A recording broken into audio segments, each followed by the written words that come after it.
Hi, I'm Zuniga, founder and lead consultant of My Mind, My Power. I just watched a show on Netflix called The Creative Brain. It was a very well done show about creativity. When I was in college, the movie Gladiator came out, and I'll never forget the scene. Russell Crowe's character and the Numidian gladiator had just went to Rome for the first time. And the Numidian was looking up at the Colosseum, and he looked at Russell Crowe and he said, "I never knew men could build such things." And that was a pretty profound scene for me. Imagine seeing something like that for the first time and being just in awe that it was humans like yourself that created that. It was, it's all predicated in this idea that we all have the potential to create. And sometimes we just don't realize that there's a world out there that doesn't yet exist. And that's what the creative mind in this short 50-minute, 52-minute documentary did, is it kind of gave a history, a background of creativity, and then how we can do it on a daily basis in our lives or in our community. So a little bit about why people are creative. The documentary cites 3 reasons. There's a need to be creative. There's a desire to be known for something new. So that creates the creativity. And then there's desperation. A solution doesn't exist. You have to create it. But they all begin with imagination. And this led us into some evolutionary psychology, the size of our brains, the development of the frontal cortex, things that usually when I hear in education, I kind of just shut off. I'm like, I'm not a brain anatomist. I don't, maybe I'd understand it, but I'm choosing not to.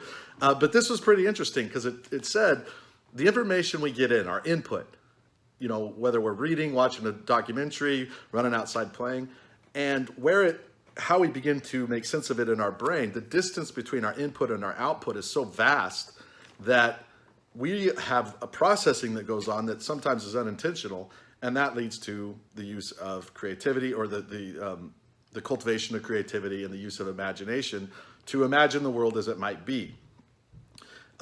The idea of creativity, the idea of the potential creativity rests in where do we get the raw material to be creative?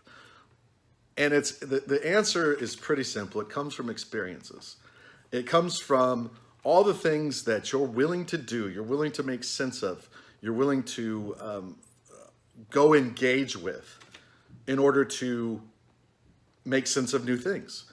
Creativity is using what you have in a new way, using the information you have in a new way to create something that is, previously never been created. So the foundation of creativity is based on experience. So we come to this this threshold of, well, then if creativity is good and creativity is desirous, how does it come from? And before I get into that, I just want to tell you a little bit about my inspiration. I was a very creative kid. I would take G.I. Joes apart, I'd put them back together, I'd give them new names, new personalities, things like that. And I kind of took an old maxim that I ran into in my teaching training. Give a man a fish, feed him for a day. Teach a man to fish, feed him for life. And after I took some training, I added, if you give a man a fish, you'll feed him for a day. If you teach a man to fish, you'll feed him for life. If you teach a man to be creative, he'll find you a new way to get better food. Something along those lines, because it doesn't exist yet. But if you can use your imagination to find new ways to solve old problems, you're being creative, you're being innovative. And so the show gives us 4 ways to cultivate creativity in our lives. The first is to ignore the path of least resistance. Because learning and being creative takes energy, which is predicated on food, our design is to conserve our energy. And so sometimes the path of least resistance seems the best way, but it also makes it so we don't have to be creative. So changing perspectives on what we're going to do, changing that goal orientation. Some students just cannot fathom running a mile. Okay, well, can they fathom running 1 lap at a time? If so, maybe that changing goal orientation. Hey, just finish 1 lap, then move on to the next one, then move on to the next one. Maybe that's a way we can become creative. The second way is to push boundaries. We have to understand as humans like to seek novel experiences. We also are pretty good at staying safe. So we have to find the equilibrium point between new experiences and the risk and danger that comes with them, and staying safe and what we are not experiencing. So there's definitely an equilibrium point, and it's not the same for everybody. That's important to understand. It's the equilibrium point between familiar and new and novel and risky is not the same. So everybody's going to have a different equilibrium point. The third is don't be afraid of failure.